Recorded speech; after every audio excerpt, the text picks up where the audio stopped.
Okay, Wednesday evening. It is about 20 till 10 Eastern Time. I'm Chief Meteorologist Austen Onek. This is Weather Overtime, our live video weather blog coming to you on Facebook. If everything works properly and we have no gremlins in the system, we will be on Tumblr here at about the top of the hour, so stay tuned for more on that. Questions, concerns, ideas, put them in the comments section. Would love to know what you're looking at for right now. We've got a lot to talk about for tonight. We have a possible tropical situation, not a hurricane, not a tropical storm, but again, the potential of some tropical activity coming our way as we get into the next day or two. It's toward about the holiday weekend. Warm for us, and again, the possibility of some thunderstorms taking place, but really not much more than that at this time. We do have, again, the potential for the hurricane season coming up to be an intense one, but maybe not quite so much. We'll talk about tomorrow, that's Thursday's meeting from NOAA that'll have their video forecast coming up, talking a little bit more about the season, which may or may not be affected by the El Nino situation in the Pacific. And we'll talk more about that coming up here in just a little bit. Again, questions, concerns, ideas, keep track of everything at wdef.com/weather.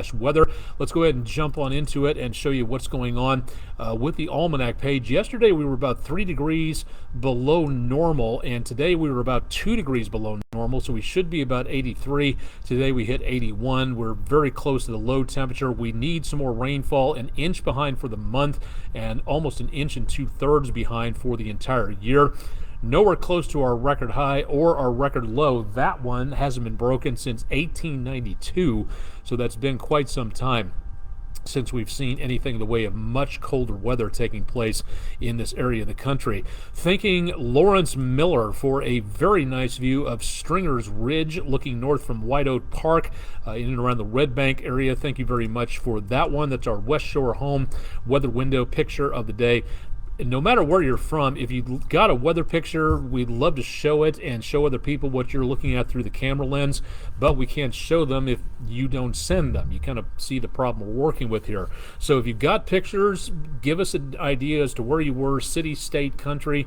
My son was in Amsterdam not too long ago, and he sent back some great pictures of one of the botanic gardens there. Again, if you have anything from overseas, that's great. Just give us an ideas for location purposes. If you want to remain anonymous, that's fine. You can post them to the comments section on Instagram, Twitter, and Facebook, or you can just email them to us at pictures@wdef.com. Some spectacular photography out there over the last few months, and thanks to everybody who has sent in a little bit more about what you've been seeing out there. So thank you very much for all of that. Lee Point, looking back towards sunset. I'm hoping to get a time lapse of earlier tonight. We'll see if we can get that taken care of here in just a little bit. Downtown, a little bit more on the hazy side, and that's really showing up with the lights of Finley Stadium lit up, and a lot of that haze is due to some wildfires, but not on a local level, so that's something to take a look at. We'll show you that in the maps in just a little while. And travel tonight, not much of a problem. 2475 junction from CHI Memorial Stadium camera, not showing anything in the way of problems for travelers out this way. So looking pretty good for there. Right before the top of the hour, temperatures back in the mid-70s. Winds out of the northeast have kept the air a little drier, so it's a little bit more comfortable out there than what it has been. Not by much, but we'll take what we can get. You would think that at this time of the year, and especially with occasional wildfires out there, that we would see more potential of haze coming in from more of a local level. And for the rest of the forecast period, there are going to be some localized wildfires from areas of the southeast United States, depending on which direction the wind is blowing. And as of right now, there's just not that much going on where it comes to anything in the way of major problems. But what we are seeing is, again, a higher concentration of wildfire smoke out there. Some of it is local, yes, but a lot of it is coming in from Canada, still being blown southward by that next cold front coming on through.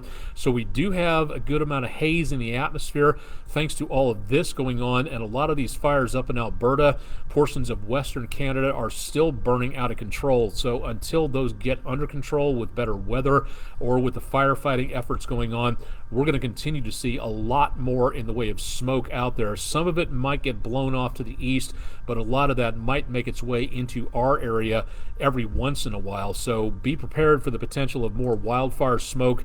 Doesn't look like, again, a local major issue for lung ailments and things of that nature, but it is going to be a bit of a problem where visibility is concerned. So I would not be surprised to see more of this stuff heading our way if the conditions are correct. So that could be, again, just a bit of an issue out there. We'll keep our eyes on that, so keep it tuned to News 12 for more. We've got the cold front on the way. We've got this area of low pressure down to our south. We'll talk about that coming up in just a little bit. Cold front dropping in from the northeast. That's helping to, again, dry out the air, but that's also helping to escort in some of that smoke just a few hundred to a couple of thousand feet above the surface.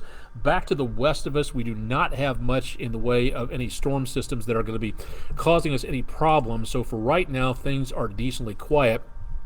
So we don't see much of a problem into tonight or the next day or so. Now, over the next several days, we may see some changes taking place. Getting into very early tomorrow morning, comfortable, cool, dry, at least where we see, again, less in the way of cloud cover out there. So mid to upper 50s, could be some lower 50s out there in parts of the higher elevations. So something to watch out there if any of the kids still have school. A lot of schools already closing up shop for the semester.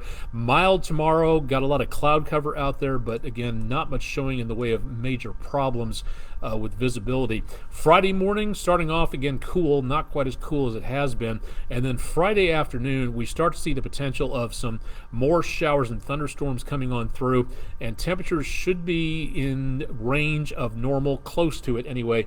But the problem we've got is, again, the potential of more of those showers and thunderstorms and more cloud cover out there. So what we're going to be seeing is the clouds and the haze filtering out some of the sunshine, so it may wind up being a little bit less warm, and that trend will continue into around the 7-day forecast. Matter of fact, let's go ahead and bring that up for you and show you more about what we've got going on. The clouds and the haze, again, starting off on the very warm side, above normal for Thursday, but the numbers tumble a little bit with the extra clouds and the chances of rainfall. So we will see, with that front in the area, giving us, again, some nicer numbers just below normal. But that's going to change as we go into next week, as we see mid to upper 80s. First couple of days of meteorological summer starting next week. Around the area of next Thursday, as a matter of fact, meteorological summer starts off. Whole explanation behind that. We'll tackle more about that tomorrow. But the main thing is going to be the potential is going to be out there for showers and thunderstorms basically each and every single day for the foreseeable future into possibly the first weekend of June. That, again, is not going to be a weekend washout, so that's good. But with lightning out there, it's time to have a plan B for indoors again.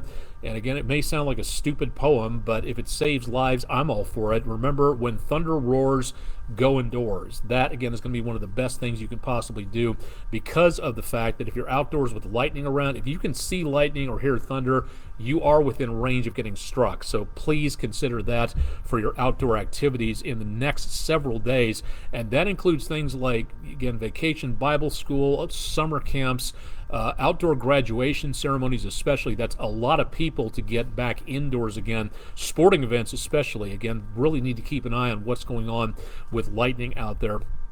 Again, that's going to be an imperative going through the summer months. Lightning Safety Awareness Week will be coming up in the next few weeks. We'll bring you more information about that as much as we can, but expecting some much warmer weather toward the end of the next week, maybe some 90s out there. So again, that could be just a bit of an issue, again, going into the next several days. All right, now we mentioned this just a minute or two ago, area of low pressure down across the Gulf of Mexico. This is the way this is shaking out as this storm system gets a little bit stronger. It's going to be moving over some very warm waters of the western Atlantic. And this is where we could see, again, the development right along the coast of the United States.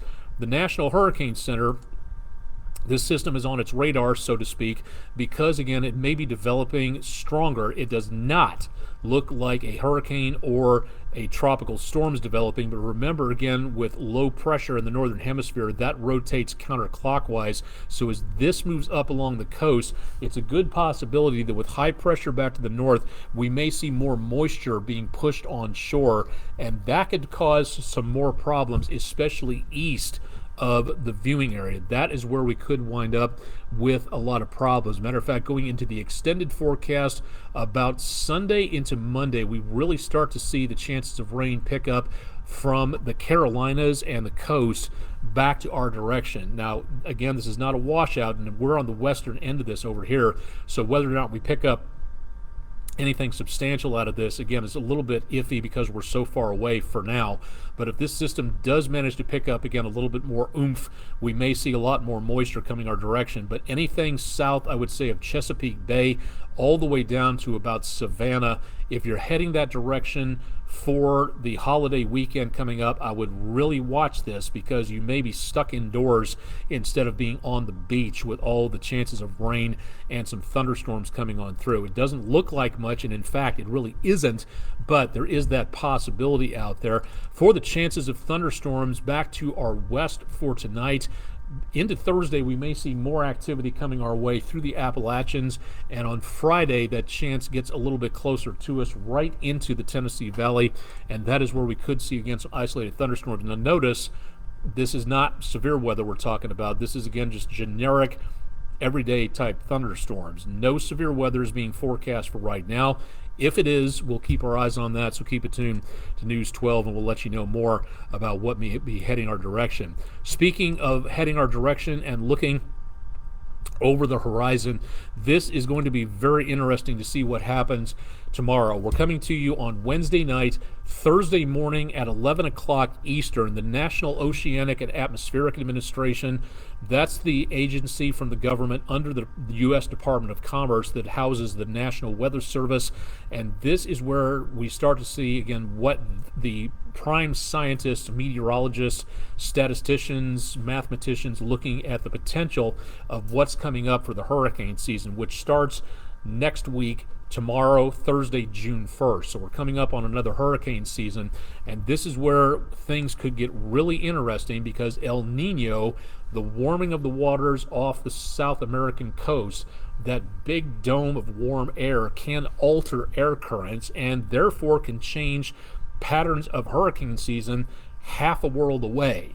So that is in play right now to see what goes on. We also have a very warm surface of the ocean over the Atlantic, which means storms could theoretically form much sooner and become much stronger. How much does El Nino factor into that?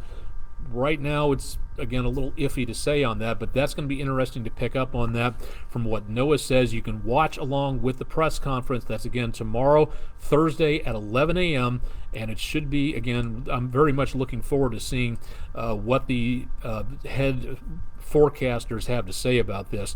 Now, there will be more information about this on our website. I'll be posting that a little later, wdef.com, but you can get to the press conference and listen along with what is happening. Their Twitter site and also their other websites are up and going, but NOAA, NOAA.gov is where you want to go to find out more about this hurricane outlook announcement.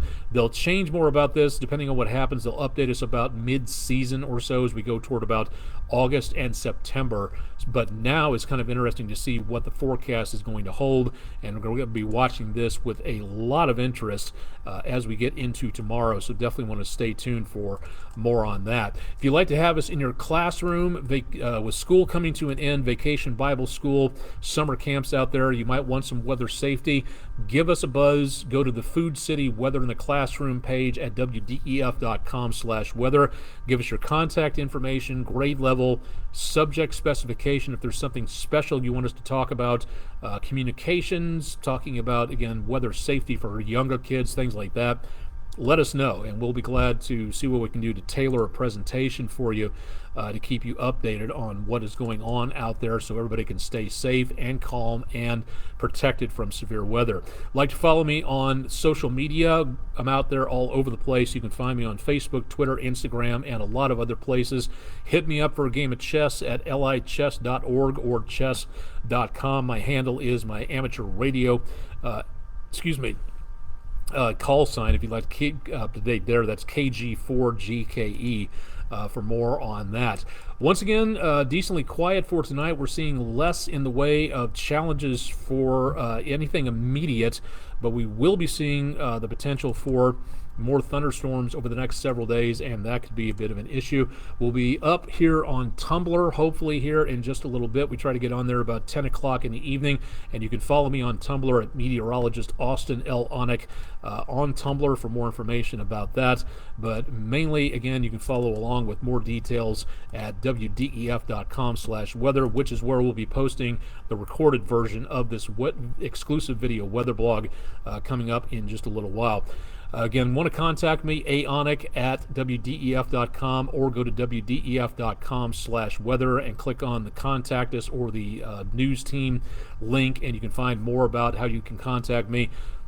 Give us an idea what you like, what you don't like about this. If there's something more you want to see on here to make it more interesting, less of something, complaining about what I'm doing right or wrong, hey, hit me up. Go ahead and send us some information. Would love to know more about what you think about this and to have you along for the ride. Really appreciate you tuning in for this evening. Chip Chapman has your forecast bright and early tomorrow morning, so stay tuned for that. And, of course, I'll have more details coming up tomorrow night about what happened with NOAA's hurricane conference, so definitely want to stay tuned there. And Chip is on the air, I should mention, bright and early at 5 a.m. Thursday. I'm Chief Meteorologist Austen Onek. This has been Live Weather Time on Facebook. Stay tuned for more with News 12 on air and online, and stay tuned for more coming up tonight on News 12 at 11 for a complete live update of your forecast. Thanks for joining us.